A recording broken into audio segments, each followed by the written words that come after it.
Hi everyone, welcome back to my channel. Now in this week I haven't shared any story, so today I'm here with a new story, and believe me, today's story is very interesting based on the real fact and related to mystery. So before I tell you the entire story, if you're new to my channel, please subscribe it. If you like the stories which I share, please do share it with your friends and family so that they can also join the channel and listen to these stories. And please press that bell icon. I upload my stories twice a week, sometimes thrice a week. So as soon as I upload my story, you will get a notification and you will be able to hear these stories then and there. And please listen to the entire video, listen to the entire story, and do write in the comment section. Do give your feedback that how do you find this channel, how do you find the videos which I share. So let's start with today's story. Did you know? According to some of the articles, 11 Indian nuclear scientists died an unnatural, mysterious death between the period from 2009 to 2013. As per the data by Department of Atomic Energy, out of 11, 8 scientists and engineers died either in a blast or suicide or drowning in the sea. Doesn't that sound mysterious, right? This is not all. In 2011, ISRO had accepted that between 1996 to 2010, 684 of its fellow scientists had died. That means the rate of death of scientists is 45.6 per year in India. Isn't that ring a bell in our brain? But yet government and police is adamant in proving that this is due to suicide or some sort of accident. Now 684 death is only from ISRO, but outside this, between 2008 to 2016, 77 scientists from various fields have died. Now let me know if you still think that these many scientists who had died are all natural death due to suicide or lab accidents, which our government and police are claiming. Now when did and from whom did this chain of death started? So let me tell you, it all started from the death of Homi J Bhabha, who was an Indian nuclear physicist and was also known as the father of the Indian nuclear program. He passed his Cambridge examination with honours at the age of 15. He played a major role in developing India's three-stage nuclear power program in 1958. He also formulated a strategy of focusing on extracting power from converting India's vast reserve of thorium into uranium. Now let us talk about things that led to his death.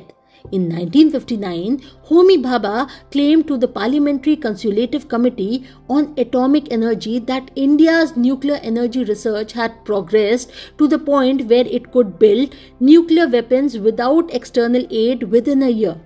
This, according to conspiracy theorists, became a big concern for United States, as at that time India had a very close relationship with Russia.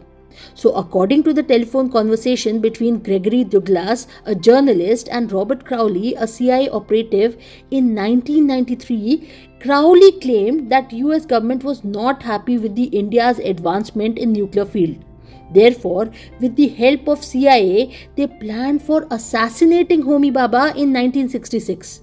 So, on 24 January 1966, while Homi Bhabha was travelling to Geneva for an atomic energy conference, they planted a bomb in the cargo section of the plane in which he was travelling, and then the plane exploded mid-air above High Alp mountain.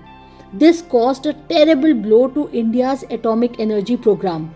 Worst part is that the Indian government and police did not investigate this plane crash properly and just declared it as an unfortunate accident. Now let us talk about another mysterious death of a famous Indian scientist, Vikram Sarabhai, who was an Indian physicist and astronomer. He initiated Indian space research program and helped to develop nuclear power in India. He also started a project for fabrication and launch of first Indian satellite. As a result, satellite Aryabhatta was put in orbit in 1975. He was also the founder of Indian Space Research Organization, short form ISRO. Now, on 30th December 1971, Sarabhai was to review SLV design. He had spoken to APJ Abdul Kalam on the telephone, who as a scientist was also working on SLV project for launch of first satellite under Vikram Sarabhai. Within an hour of the conversation, he suffered a cardiac arrest and died. Now you must be thinking, what is the mystery in this death? So let me tell you, Vikram Sarabhai was suffering with no illness prior to his cardiac arrest. So it was strange that he suffered from cardiac arrest without any illness or any heart condition. Secondly, no autopsy was done. Third, he was just 52 and very healthy. Fourth, he never smoked or drank and was regular with his exercise and walk. Suddenly, a happy man with no health problem dropped dead in his hotel room. And the next thing is, his body was immediately cremated without autopsy. Sounds strange to me? How about you? I will attach the link of a website where you can read the conversation between journalist Gregory Douglas and CIA operative Robert Crowley. Now, next case is of aerospace engineer Nambi Narayan, a scientist who did not die but was trapped by false allegation of CIA and was arrested as part of an investigation of alleged espionage by a team of Kerala police and intelligence bureau officials. On 30th November 1994, it was based on the videograph statement by a colleague that he and Narayan had received money for transferring drawing and document of rocket engines to the two Maldivian women spies. He was interrogated and tortured in jail. Later, the espionage was proved false against aerospace engineer Nambi Narayan, and he was awarded 19 lakh compensation by court. Nambi Narayan alleged that the United States and CIA was involved in fabricating the case so that it can prevent India from entering into multi-billion-dollar commercial space mission. For further details on what happened and how it happened in case of Nambi Narayan, do watch the Indian movie Nambi. Another case of mysterious death is of L. Mahalingam, a 47-year-old senior scientist at the Kaiga Atomic Power Station in Karwar, Karnataka. On June 8, 2009, he went for a morning walk and he never returned. 5 days later, his extremely decomposed body was found in the Kali River. It is said L. Mahalingam had access to some of the country's most sensitive nuclear information. He worked in the simulator training division of the nuclear power plant. 5 years earlier, in the same Kali River forest area where L. Mahalingam's body was eventually found, an armed group with sophisticated weaponry allegedly tried to abduct an official from India's Nuclear Power Corporation. He, however, managed to escape. Police claim L. Mahalingam's death was a suicide, but family claimed that he was happy, normal, and had no reason to commit suicide. Before this, on April 7, 2009, Ravi Kumar Mule, a Kaiga nuclear power plant employee, died in his apartment in mysterious circumstances. But police again claimed it was suicide to close the case. But his wife requested for a CBI probe, and nothing happened after that. Then, on 30th December 2009, two young researchers, Umang Singh and Partha Pratim Bagh, were burned to death in a mysterious fire in the modular lab of the Bhabha Atomic Research Center's Radiation and Photochemistry Department, which was situated at the 3rd floor. Lab situated in the high security Bhabha Atomic Research Center complex in Trombay was located 1 kilometer away from nuclear reactors. Mystery behind their death was that both scientists were not working with the inflammable materials, and police also did not find any inflammable material in their search from the lab. Umang and Partha were chemical experts and working in the lab where no inflammable substance was present. Worst part of this was that there was no fire extinguishers and the fire truck arrived 45 minutes later when the entire lab was burned. They said that they lost their way while coming. Police claimed it as an accidental death, but when family questioned the police, they were harassed. Government and police are tight-lipped about their findings.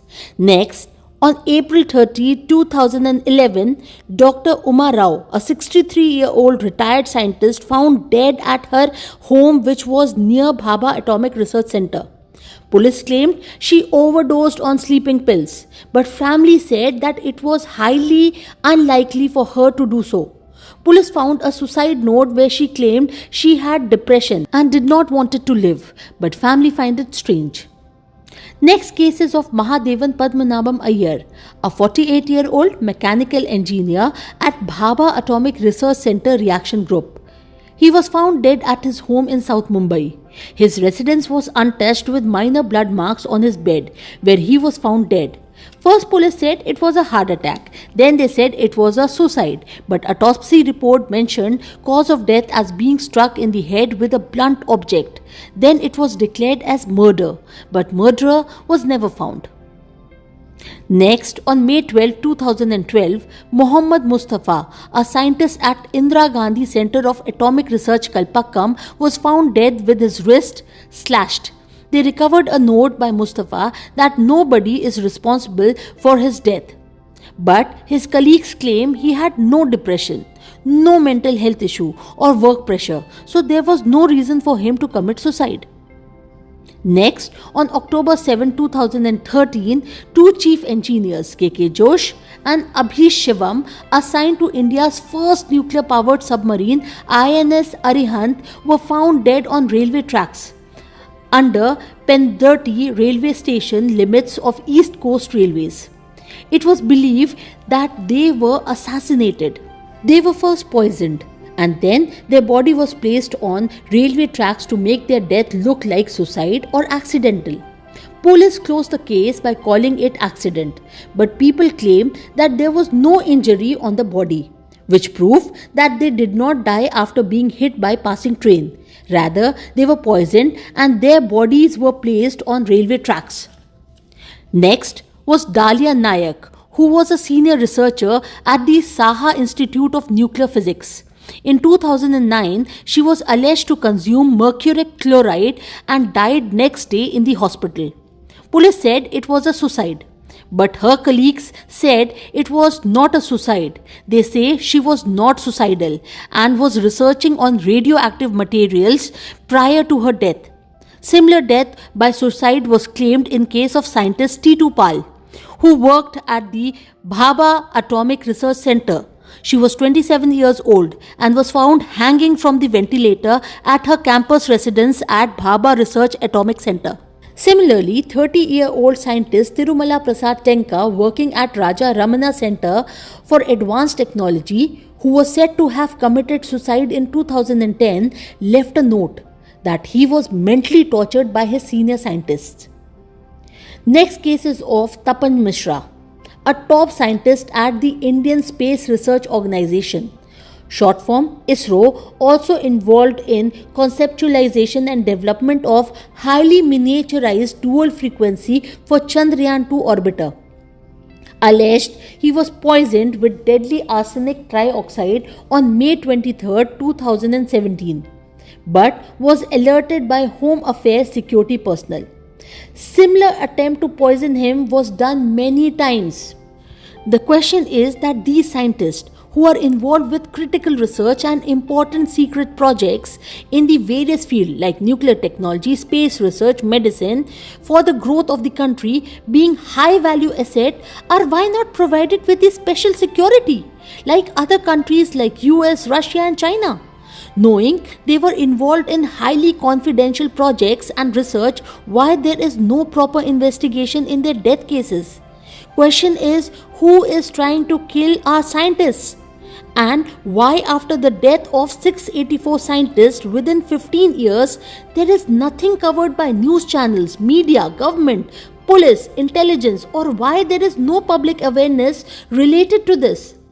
Some of these deaths are due to lab accidents. Then why necessary equipment and high quality dresses to deal with radiation are not provided in such facilities?